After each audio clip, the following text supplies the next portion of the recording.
We got the true identity of the new Sun God revealed, how the Straw Hats ended up here with no knowledge of it. We got the great escape from Lego Island and what lies beyond it, along with more great action from our favorite Straw Hats. So make sure to stay tuned for this crazy but also weird chapter as we'll get into. Shut Pirate King and smash that like button if you enjoy seeing One Piece reviews on the channel and want to keep them coming. Make this the video you join the Nakama by subscribing and hitting that notification bell so you don't miss future One Piece videos and updates. And now, without further ado, let's jump into it, spoilers and all. So the cover story is actually hilarious this week. We got volume 16 of Ogre Child Yamato's Golden Harvest Surrogate Pilgrimage, and this time Yamato reaches Amigasa village and we see Otama training with Shinobu. And Shinobu, get this, has grown fat again. I honestly didn't think about her reverting back like this, or at least so soon, but I guess it makes sense when you think about it. After Admiral Green Bull's quote-unquote liposuction, she probably resumed the same habits and put on the weight, despite being an expert ninja.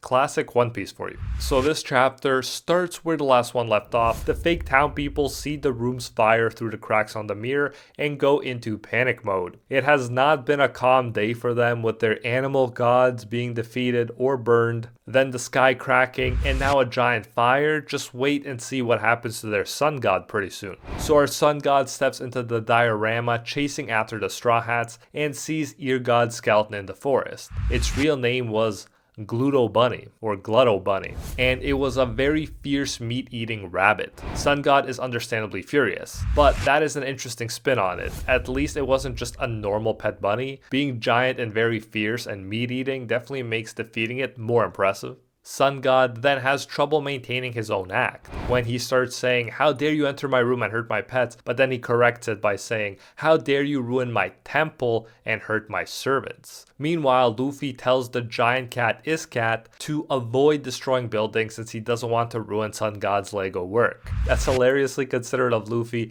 after everything he's already done that caused so much chaos and destruction. Nami, being the genius navigator she is, memorizes the whole map she has and throws it away.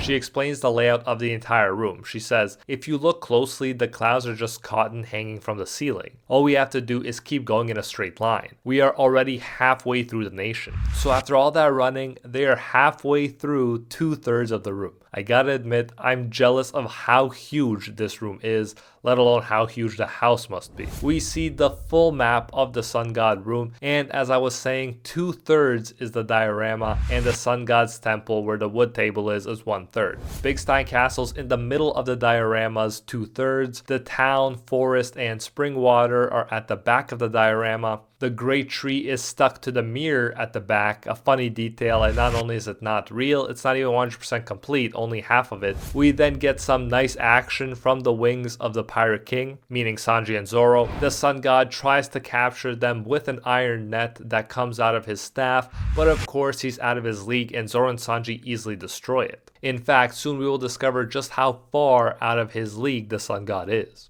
They reach the other side of the Lego Nation and Usopp actually does something. Exciting, I know. He destroys the mirror with his Green Star Skull Bomb Grass, but the wall behind the mirror remains intact. So then we get an interesting twist. Sun God is no longer just furious, as was the impression last chapter. Now he says this is also fun. He appreciates the fact that there is now quote-unquote evil heroes and tales of struggle in this miniature world he created. He wants all of them to stay and become his live dolls. And we're also told another piece of funny news, that the Sun God talks exactly like Wano Kuni Samurai and uses a lot of otaku terms. So since obviously we need a breather after Egghead Climax and before getting into the next intense battle, Oda is giving us a break and focusing more on humor here, comedic relief if you will. The Sun God says, "Powerless dolls fighting against destiny. This is peak fiction. How pathetic, yet courageous. I shall be moved to tears. How right it was to receive you into this nation. Luffy Tasso,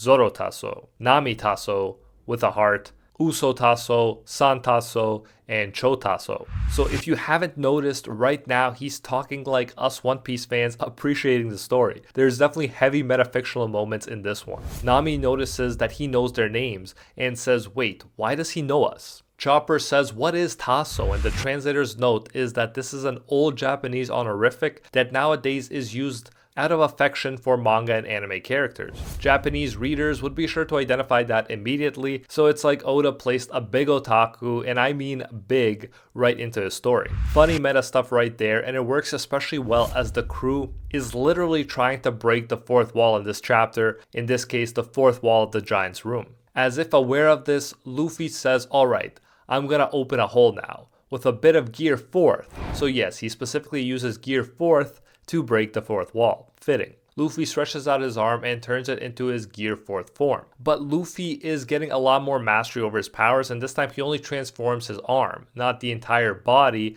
like he did in the past. I wonder if that means we'll be seeing less of his gear fourth form transformation moving forward. It would be somewhat unfortunate because you gotta admit, it's a cool looking transformation. Has Super Saiyan 4 vibes now that I think about it, and I think that is many people's favorite Saiyan transformation at least, even though GT wasn't as popular. For her part, Nami is very irritated and talks to Usopp, and after everything she's been through, I don't blame her. She then asks in a comedic way, hey Usopp, a quote-unquote natural disaster is no one's fault, right? And Usopp responds, I mean, yeah, with earthquakes, floods, or lightning strikes, no one will blame others for those things. Then Nami justifies what she's about to do, which most people can probably predict. She says, that guy really forced us through all this horror. To be honest with you, he infuriates me. Usopp says, yeah, but the giants. Sanji breaks in and finally speaks his mind. He's crying with a furious face that's especially hilarious. He says, I totally agree, Nami-san. I totally get your anger. I have been fuming all this time. Then he lets us know what's really bothering him. He says, this guy changed Nami-san's clothing. I will kick him to pieces with my foot. Nami tries to calm him down a bit by saying, Sanji, not that far, but she says, I'm sure judgment will come down from the heavens. And the sun god, not knowing what to make of this, just gives us a ... We then get a flashback of how we got here. We find out that the sun god is actually Road, the navigator of the new giant warrior pirates, the giant pirate crew led by Hairuden. We see that it was his crow, Mugen, that carried the Thousand Sunny to him. In a flashback, Road says, Mugen, what did you bring me this time? What? That's the Straw Hat crew. Shouldn't they be with the giant warrior pirates right now? They are not awake. They seem to be sleeping really soundly. Don't tell me that their voyage to Egghead was through the sleeping fog area. So there we have it. There is a sleeping fog they passed through that put them all to sleep and allowed for this kind of confusing situation to unfold. Then we get Road remembering the moment when Hairuden decided to become part of the Straw Hat Grand Fleet. And it's realistic when you think about it that not everyone would be cool with such a decision, even if it is coming from their captain, especially if you're a giant who views humans as inferior by comparison. Road laughs and says, I've never been happy about that idiot making me a subordinate of this guy too. I, a proud member of the new giant warrior pirates, as this guy's subordinate? Warriors of Elbaf, strongest in the world, submitting to a puny human? Has he no pride? And this is why it would be cool to get Luffy showing his power and beating Road up, so then he can stop underestimating them. But I'm guessing Luffy just wanted the fun that comes with a chase scene last chapter. We see Road holding Luffy and Nami in the palm of his hands in the flashback. Road fancies Nami a lot and is very excited when he sees her body. So as I was telling you, this chapter gets pretty weird. Road says, look at this small weak body, but this one can be my best girl, Namitaso. He even adds a heart to show just how much he's fanboying right now. Even seeing him use the term best girl that we use so much when discussing anime is absolutely hilarious. Suddenly, Nami and the others begin to wake up, but Road puts them back to sleep with more sleeping gas. The mask he wears probably keeps him from being affected, so he can just put other people to sleep when he wants to with this gas. Like I said, weird guy. The big weirdo says, I will have you sleep for some more and next time your eyes open, and then he just laughs. And of course we know the rest, and then we jump back to the present. Road is talking to the Straw Hat crew. He laughs and says, you shall benefit from remaining quote-unquote missing forever with me. I can't stand being under you. Reigning above, however, And it's just crazy to me that he even thinks that he could rule over a crew that his own captain chose to follow. Not to mention they got way stronger since then. On the bright side, this whole thing will probably show him and other doubters that the Straw Hats aren't a joke. You know you're in trouble when Nami is the one preparing to take you out, and Nami asks, are you ready, Zeus? Zeus says, ready as can be, Nami. Road says, what the? I don't remember making these. While he was talking, Nami and Zeus created a massive storm cloud on the ceiling of the diorama.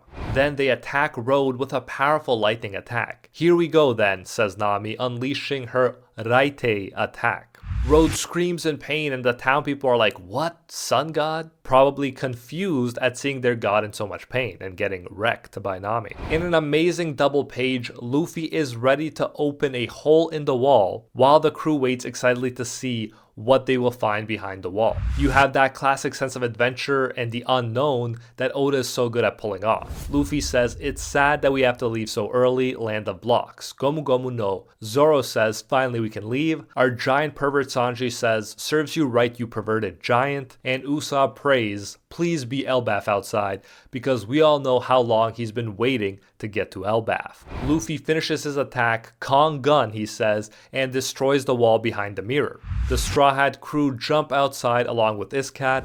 We get a panel where we see Luffy's face smile as he sees what's outside. The Straw Hat crew says, alright, we are outside, and Luffy says, oh. And how's that for a cliffhanger? At least we will get a chapter next week, so we won't have to wait long to find out what happens next. So Oda had a lot of fun with this fake village part, but I am glad we are hopefully getting to a more serious part now, where things will develop in a more meaningful way. Let me know your thoughts on this chapter and this entire section, and are you glad we're out of Legoland, or are some of you actually sad to see it go? If you enjoyed this one, you don't want to miss my video where I explain all the most anticipated fights of the final saga of One Piece that Oda has already foreshadowed. Link on screen right now. Like and subscribe for more One Piece, and I'll see you in the next one.